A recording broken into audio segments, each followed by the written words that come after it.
What happens when someone is not in an abusive way, but they are disrespecting you? Mm-hmm. You make them aware that they're disrespecting you Mm-hmm. in a assertive way, Mm-hmm. but they keep doing it.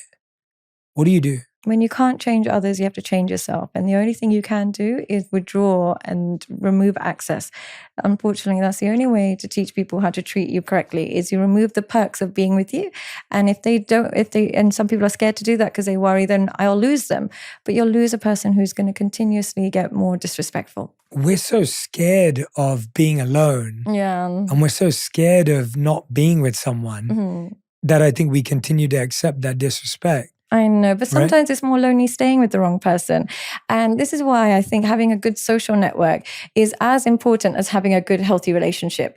A healthy relationship without a social network will lead to codependency. But your social network is so, so important, because what it does is, as the relationship starts to fall apart, that fear of walking away when you need to is lessened. But when you don't have a social network, as that relationship starts to fall apart, you will tolerate more and more abuse, because you're just so afraid of being alone, which we all are.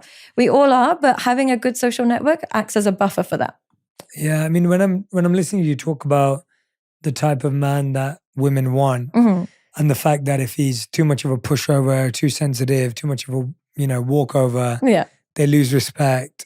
They may cheat. They may cheat. And then from my work, what I've noticed is women fall in love in 3 stages. And if any of those stages are missing, the relationship will either break down very quickly or it will break down very slowly, but it will break down. And I call it the 3 A's, and I have like a program on it. The first thing is women have to be truly attracted to their man in order for the relationship to actually turn into love at some stage. There has to be physical attraction, because naturally that fades with time and, with so much familiarity. If we don't have that to begin with, it can become very difficult to start a romantic relationship. This is why we have so many friends, so many male friends, because if we're not truly attracted to him, even if he's wonderful, we can't start a romantic relationship. So I always say it starts with attraction. The second stage for a woman to truly fall in love with a man, she has to admire who he is. And what that means is, with or without her influence, he's just a man that she admires. He's got a great job. He's got a good network of friends. He's got lots of self-control. He's not an addict and he's not addicted. He's got a good level of self-control in terms of money, his body, his sexual behavior. It's not all over the place. So she truly admires him. And then once she's attracted and admires him, then she needs adoration from him. He needs to show her, adore her, reassure her, all of those things. If she gets all 3 of those, chances are that relationship won't break down. But if any of those are missing, maybe he adores her, absolutely adores her, but she's not truly attracted to him, at some stage the relationship will break down, because that adoration will feel like neediness. Or let's say, for example, she's truly attracted to him and he's giving her lots of reassurance, but he's not an admirable man. He's not working, he's not achieving, he's not doing a lot, even though she might love him and it might be a slow breakdown, but at some stage she'll need someone she can admire, particularly when she has children.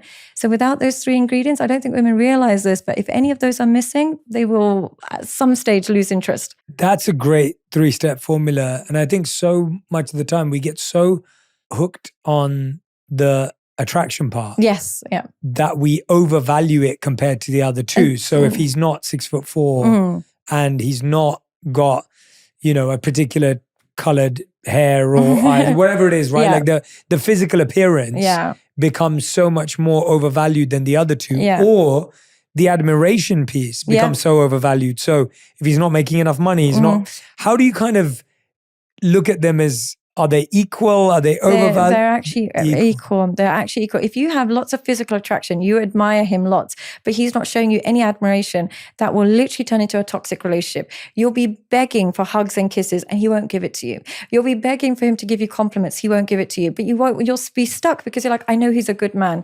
So many women come to me and say, I know he's a good man. He's got a great job. He's so good at his work. All his friends love him. She admires him and she's attracted to him, but he doesn't adore her.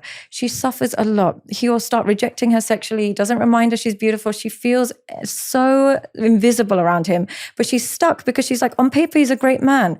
So she's got 2 of those ingredients. Other times, and this is where the nice guy suffers, she's got so much adoration, so much reassurance. He loves her. He adores her. He's a good man, but she's just not attracted to him. And she's pushing herself to really love him, but she just simply can't find behind the physical attraction. And then she kind of gaslights herself and be like, am I an evil person? How can I not love him? There's nothing wrong with you. It's just those 3 ingredients. If they're not there, and I know it sounds like we're being super fussy, but it doesn't have to be super fussy. My husband's no oil painting. It's not that. It's just the fact that I am attracted. It's as simple as that.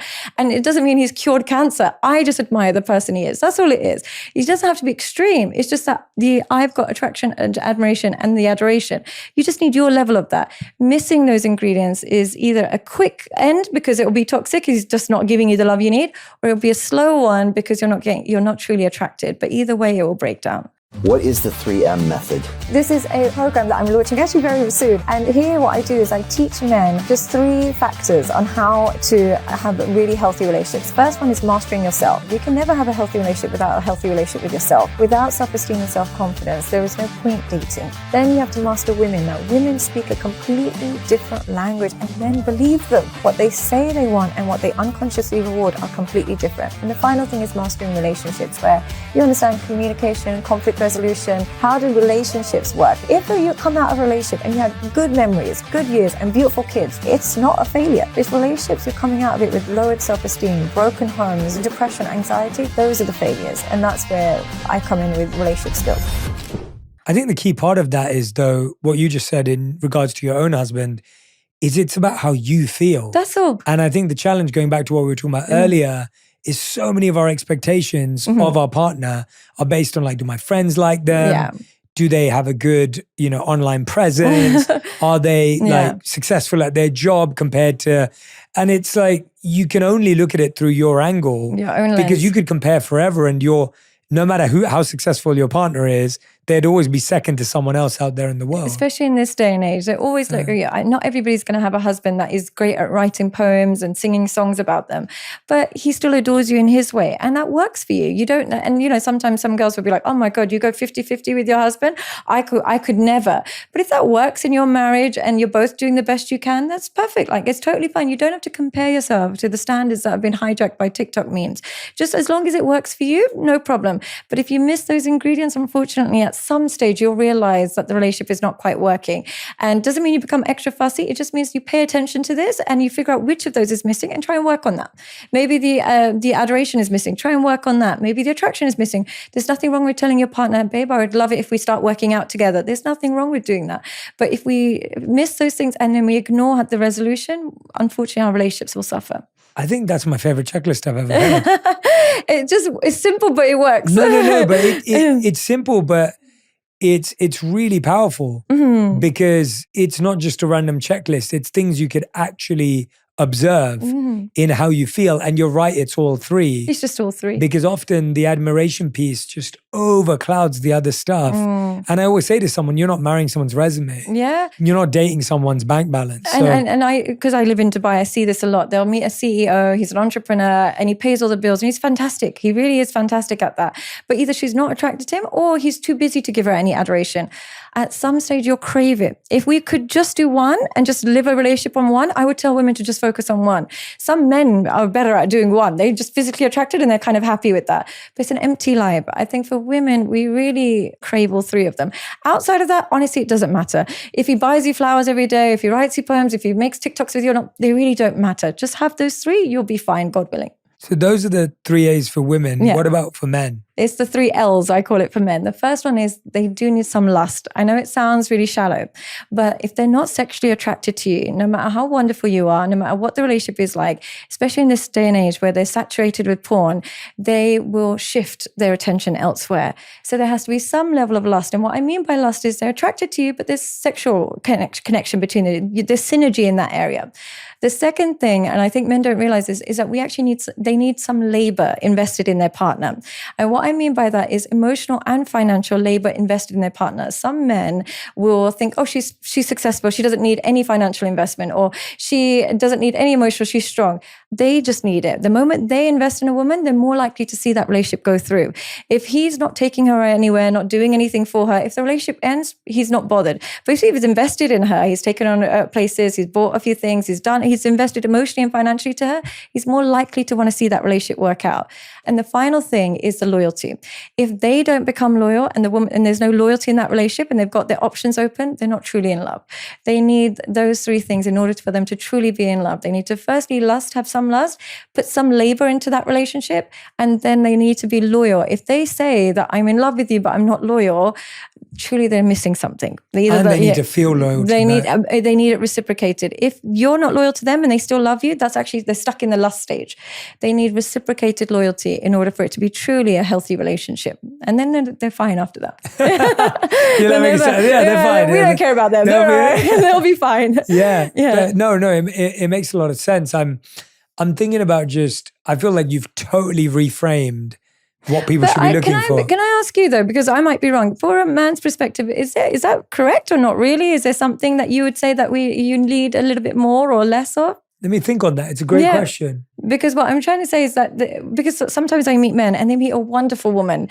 They've put a lot of energy, invested a lot into her. They're very loyal to each other, but because there's no attraction left, of course, they turn to pornography too much. That is a very slippery slope. And I that's why a little bit they need some lust in there first and foremost before those other properties can be valued in a woman. Well, I mean, it goes back to what we were saying earlier. You told us why women cheat. Yeah. This is why men cheat. Yeah, unfortunately, right? it's a big factor. And I know we like to think that people cheat simply because they're narcissists and simply because they're like that. There are some men that come that way. There are some men that genuinely, no matter who they're with, no matter what the relationship is, they're too broken to be faithful. They feel uncomfortable being faithful. They're going to cheat on everyone. But a lot of the time, they are deprived of intimacy. Yeah, either because they just didn't choose a woman that was attracted to them to begin with, or they ruin the intimacy by inviting too much pornography or alternatives into the relationship, and now they've got no intimacy left with their partner. But when they do lose the intimacy, they lose the motivation to be loyal. They think they're more likely to be loyal to a woman that gives them good intimacy than a woman that gives them a good life, because they think their motivation to be loyal decreases as their sexual intimacy dies in their relationship. So they're more likely to be open to it. So I always tell people, try and guard your marriage by embedding the intimacy in it as regularly as you can. No, I think you've hit the core root things that people are looking for, and how they show up is always different. Yes. Right? And I think that's why I was saying earlier, it feels like you've hit the core at the root of what's needed. Trying to. I don't think you've missed anything. I'm just sitting with it. But I think anything that I would say are only things that are part of those. Like, for example, the loyalty piece includes respect. Yeah. Like, both people are looking for respect.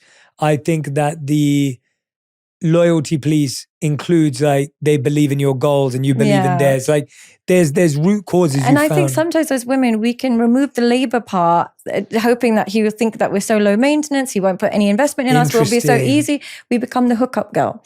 So what I mean by that is, if we remove his ability to put labor into us, we don't say to him, like, let's go on dates. We don't say, like, look, when are we getting married? There's no emotion. We don't burden him with any problems. And we think, no, well, let's just be cool. We think that being cool will eventually he'll lead to us commitment and he'll become loyal to us. Actually, he has to put the labor in order for us to see it as something worth being loyal to. So if we deprive them of that, we actually are enhancing the chances of us just being a hookup short-term fling. Yeah, that's how you avoid being the fling. Avoid being the fling. It's making it so easy for them. And I know it's so tempting, because sometimes you're thinking, he's such a lovely guy, really attracted to him. And if I insist on a few dates, or if I insist on, like, maybe going away together, maybe I'll lose him. But you'll only lose people who are not willing to invest in you anyway. So unfortunately, being too easy, it can work. I'm not saying it never works, but at the same time, it doesn't motivate them in any way, shape or form to actually make this serious, because they've got it so easy. What's the difference between the woman a man dates and the woman a man marries?